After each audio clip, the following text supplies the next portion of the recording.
विधानसभा चुनाव अब नजदीक क्या आए कि राजनीतिक दलों को राम और सनातन भी याद आ गया है। मिसाल रायपुर दक्षिण विधानसभा क्षेत्र है, जहां महंत राम सुंदर दास को टिकट देकर कांग्रेस ने हिंदुत्व कार्ड खेल दिया, तो भाजपा ने 7 बार के विधायक ब्रजमोहन अग्रवाल पर एक बार फिर से राम की छवि देख ली। अब राज तिलक की बारी जनता के हाथों में है। देखते हैं इसी पर आधारित हमारी ये खास रिपोर्ट। छत्तीसगढ़ के दक्षिण रायपुर से दूधाधारी मठ के महंत राम सुंदर दास कांग्रेस प्रत्याशी बने हैं।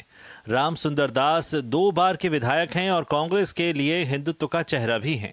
राम सुंदर दास राम वन गमन पथ निर्माण, रामायण महोत्सव, कौशल्या माता मंदिर निर्माण और राज्य में गौ माता संरक्षण को राज्य में कांग्रेस सरकार की सफलता मानते हैं। इसी सफलता ने राम सुंदर दास को गौ माता आयोग का अध्यक्ष भी बनाए रखा और विवाद के बावजूद टिकट पाने में सफल भी हुए। कांग्रेस पार्टी ने मुझे 2 बार विधायक होने का भी सौभाग्य दिया है। अभी वर्तमान में रायपुर दक्षिण विधानसभा क्षेत्र से मुझे कांग्रेस का प्रत्याशी बनाया गया है।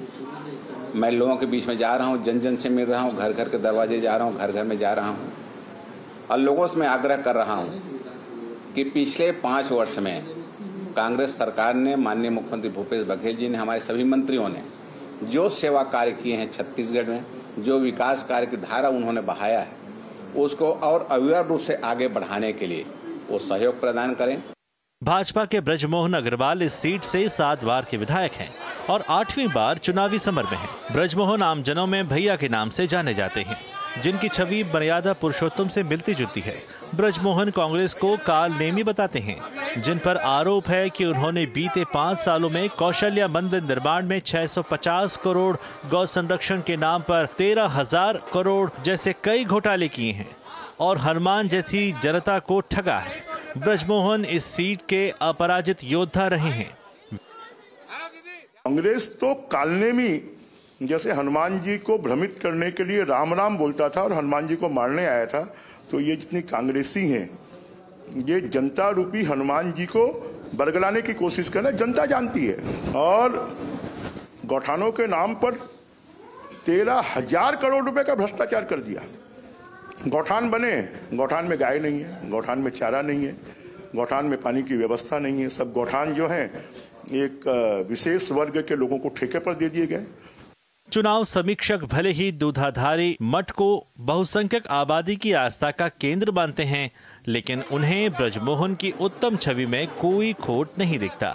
पूरे राष्ट्रीय स्तर पर जो कांग्रेस की भूमिका है और प्रदेश में जो कांग्रेस की भूमिका, उसमें हमेशा से अंतर है। वो राम वन गमन पथ का विकास करते हैं, गोवंश के संरक्षण की बात करते हैं, गौशालाओं को निर्माण की बात करते हैं और काम हुआ भी है जो लोगों को प्रत्यक्ष दिखाई दे, जमीनी स्तर पर दिखाई। ब्रजमोहन अग्रवाल जो है वो लगातार कॉमन मैन की छवि बनाने में, बरकरार रखने में कामयाब रहे हैं और इसके कारण ही उन तक लोग पहुंचते हैं और वो ये करते हैं।